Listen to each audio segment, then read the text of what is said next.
الزمالك كبير، مش مهم الزمالك اللي بيحصل، اللي بيحصل دلوقتي مش مهم الزمالك بس. مش اكتر من كده.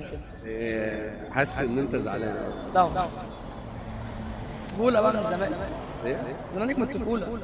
زملكاوي وانت صغير؟ طبعا عبر عن جدا بجد ان الدنيا دلوقتي مش كويسه، لان في ايقاف قيد وفي نادي الزمالك مديون بفلوس كتير، فالنادي مش عارف يعمل صفقات. فطبعا دلوقتي الزمالك مش احسن فريق موجود في افريقيا او في مصر عامه.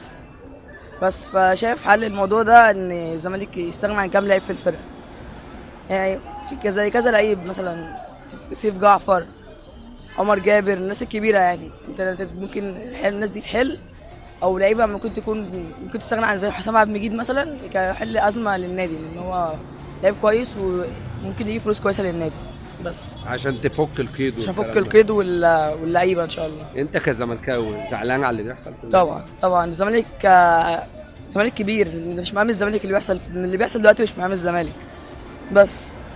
مش اكتر من كده.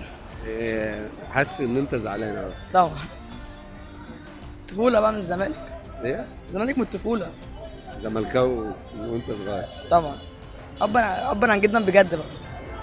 تحب الزمالك جدا. ما بتتاثرش ان الاهلي بيكسب وبياخد بطولات ربنا يوفقه بس طبعا، يعني ده الغريم بتاعي بس، ربنا يوفقه بقى، بس طبعا بزعل. تزعل؟ طبعا.